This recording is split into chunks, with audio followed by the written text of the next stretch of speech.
Hi friends, welcome back to our channel Sreeja for ever. ఈ విషయం చెప్పి చాలా రోజులు అయిపోయింది కదా ఫ్రెండ్స్. ఇప్పుడైతే మాకు వీరమ్మ తల్లి తిరణాలు అయితే స్టార్ట్ అయిపోయినాయి. అమ్మవారు అత్తవారింటి కాడి నుంచి పుట్టింటికి అయితే తీసుకొస్తారనమాట.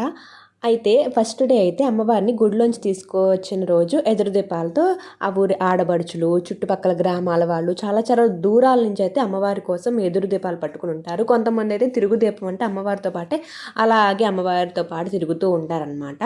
ఇప్పుడు దీపాలు పట్టుకుని కూర్చున్న వాళ్ళందరూ అమ్మవారితో తిరుగు దీపం వాళ్ళేనమాట. ఇప్పుడైతే అమ్మవారు వేరే ఊరంతా తిరుగుతుంది, ఊరేగించుకుంటూ తీసుకువెళ్తారు, పల్లకిలో తీసుకువెళ్తారు అమ్మవారిని. ఇప్పుడైతే అమ్మవారి కోసం అక్కడ ఉయ్యాల బల్ల ఉంది ఫ్రెండ్స్. ఉయ్యాల ఊగి అమ్మవారు గుడిలోకి అయితే వెళ్తారనమాట. గుడి చుట్టూతో 3 ప్రదక్షిణలు చేయించి తీసుకువెళ్తారు అమ్మవారిని. ఇప్పుడైతే అమ్మవారి కోసం చాలామంది ఇలా దీపాలు పట్టుకుని వెయిట్ చేస్తున్నారనమాట. నేను కూడా చూడటానికి వెళ్ళాను. ఈసారి అయితే నేను దీపం అయితే పట్టుకోలేదు, చూడటానికి అయితే వెళ్ళాను. ఫస్ట్ డే అయితే చూడలేదు, సెకండ్ డే మాత్రం మిస్ అవ్వకూడదు. అందులో పిల్లలు కూడా చాలా ఏడ్చేసారనమాట. వెళ్దాం మా ఫ్రెండ్స్ అందరూ వెళ్తున్నారంటే సరే అని నాకు కూడా వెళ్ళాలి అనిపించి నేను ఎలాగో పట్టుకోలేకపోయాను. కనీసం వెళ్ళి చూసి అమ్మవారిని కూడా దర్శనం చేసుకుని దండం పెట్టుకొని రావచ్చులే అని అనుకున్నాను అనమాట. ఈలోపు అయితే మా వాళ్ళు అక్కడ నుంచి మొత్తం ఏమేమి స్టాల్స్ పెట్టారు, ఏమేమి ఇవి జైంట్ వీల్స్ కానీ ఇలాంటి బ్రేక్ డ్యాన్స్ అలాంటివన్నీ ఏమేమి పెట్టారు అని చూసుకుంటమే సరిపోయిందనమాట. మొత్తం అన్నీ 2 times అయితే తిప్పేశారు. ఆ గుడిని అయితే ఎంత బాగా అలంకరించారు. అయితే ఆ క్షణం రానే వచ్చింది, అమ్మవారు అయితే వచ్చేసారు అనమాట. చూడండి అందరూ ఎదురు దీపాలతో అమ్మవారికి ఎలా హారతిస్తున్నారు. అబ్బా ఎంత బాగుందో ఫ్రెండ్స్ చూడటానికి. ఫోన్లో అయితే ఇలా కనపడుతుంది కానీ రియల్గా చూడటానికి అయితే 2 కళ్ళు సరిపోలేదు. అసలు ఎంత బాగుందో అనమాట.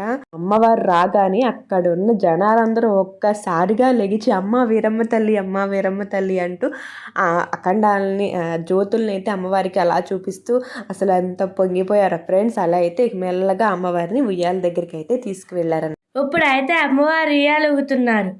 మా పిల్లలు అయితే ట్యూషన్ నుంచి వచ్చారు, అందుకని మా పిల్ల వాయిస్ ఓవర్ నేను కూడా ఇస్తాను అంటే వాయిస్ ఓవర్ ఇప్పించాను ఫ్రెండ్స్. తప్పుతుందా మరి, తప్పదు కదా.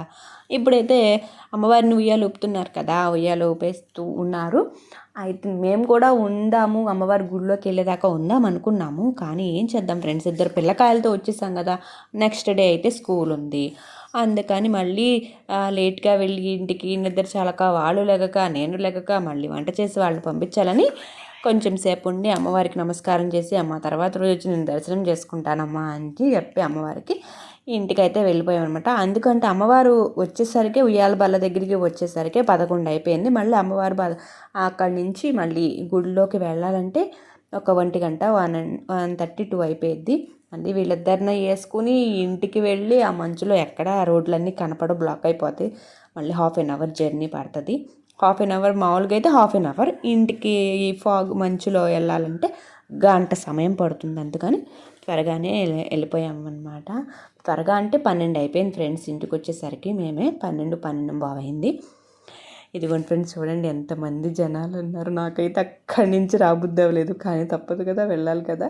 అంతే friends video. Please do like, share and subscribe Sreeja forever. Bye.